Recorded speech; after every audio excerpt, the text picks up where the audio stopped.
It's been 7 months since I originally did this build. I think it's time for an update.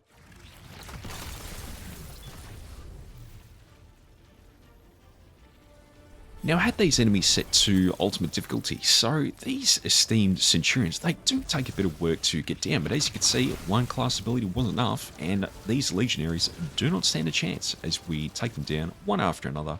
Multiple class ability activations, and multiple different elements. We've got Stasis Shards popping up, we've got Fire Sprites dropping, we've got Tangles, we've got Diamond Lancers, it's all happening. So guys, if you want to see what we've got going on today, make sure you stick around.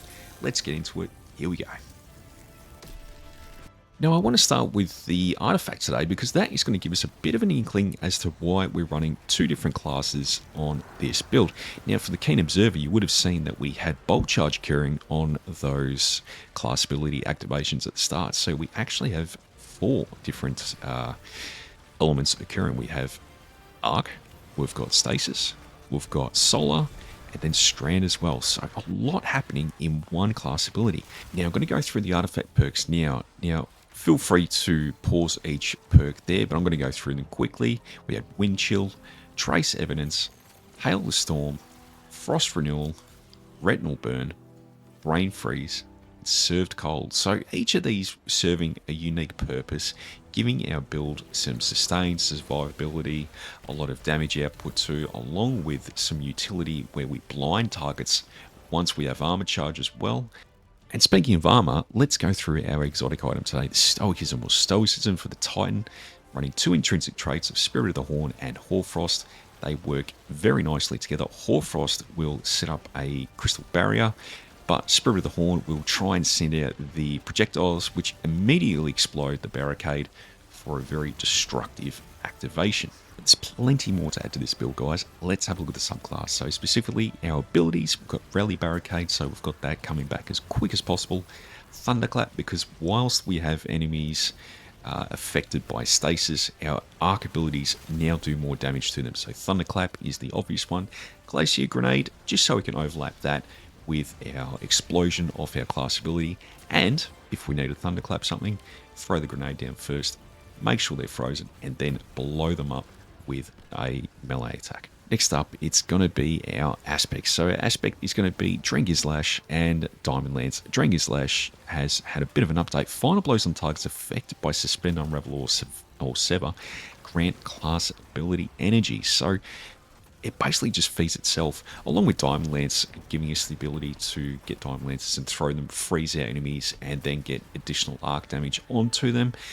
Just a perfect way to incorporate it into the build. And not only that, because both of these aspects allow us to have 3 fragments each, we get to have 6 fragments with this build. So let's go through them now. Now, I've got them all on the screen here, so we're going to go through them one by one. Facet of Courage, Awakening, Hope, Ruin, Command, Devotion. Courage and Awakening at the very start, working against darkness debuffs and picking up elemental pickups that match our damage type. Facet of Hope, quite an integral part why we have an elemental buff. Your class ability regenerates more quickly. Facet of Ruin, because we're getting those massive ignitions and explosions from our crystals. Now last two, Facet of Command and Devotion. Facet of Command, once we freeze a target, it reloads all our equipped weapons and increases a bit of stability as well. So very, very decent to have, alongside creating Stasis Shards, which will give us back class ability. Now that we've got the basis of the build all taken care of, let's have a look at the weapons. So our two weapons we're running are the Exotic Trace Rifle, Agaceptor, and the Auto Rifle from the Sparrow Racing Lead, Snipe Hunt MK47. Now, the reason I've used these two weapons is because Agas is a perfect example of freezing enemies, which again, we're very frozen based in this build. And then our Auto Rifle, I was very lucky to get the roll I did. It's actually got jolting feedback with Rolling Storm. I've not seen many other weapons with this combination, but it absolutely shreds and works really well alongside Agas and our artifact activations.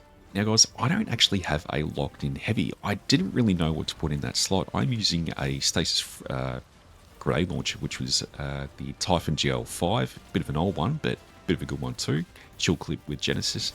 But I'm going to leave that up to you guys. I'd be really interested to see what you guys would pair this with. So leave some suggestions down below. And I'd really like to try out some suggestions that you guys offer and see what probably works best for the build. Lastly, let's go through the armor mods. So we've got an overview here. We've got 2 Siphon, Stasis and Arc on the helm alongside 1 shot of Dynamo. Our arms, we've got 2 heavy-handed with a melee font just to boost our stat and get some auto power from Thunderclap. Our chest is going to be a melee resistance because we're going in pretty hard a lot of the time, so we're going to get meleeed a lot, alongside 2 Stasis ammo generation.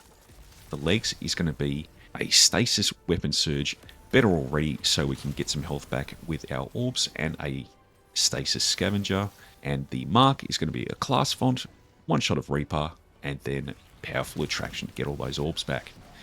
Armor set bonus that we're using today is again Luminopotent, and it works really well with jolting and creating ionic traces. In terms of our armor stats, we want to prioritize class 100%. That is our top priority, alongside melee or weapons. Now, weapons, just because you get a little bit more on your weapon damage, alongside handling speed. Melee as well, because we can get some big damage output from Thunderclap against our frozen targets. However, if you don't want to spec into melee as much, I would suggest maybe going to super instead. Well, guys, that's going to be the build for today. So thank you very much for having a look at this one. Again, look, I really appreciate all the support. Look, specifically, when we have a class ability build, I really enjoy that. It just seems to be one that I enjoy the most, and I hope you guys get a good go out of it as well. I just wanted to say quickly, guys, we're currently at, as of recording this, we're at 875 subscribers. Now, I made this channel on the basis that I was really hoping to get 1,000, and it actually seems like it might happen. So thank you very much for all your support, subscribing and everything that you do in terms of liking and commenting and helping me out with everything. So yeah, look, I just wanted to express that. I know I do it a lot, but I am thankful. Yeah, look, otherwise, guys, hope you enjoyed it. I'll see you guys in the next one.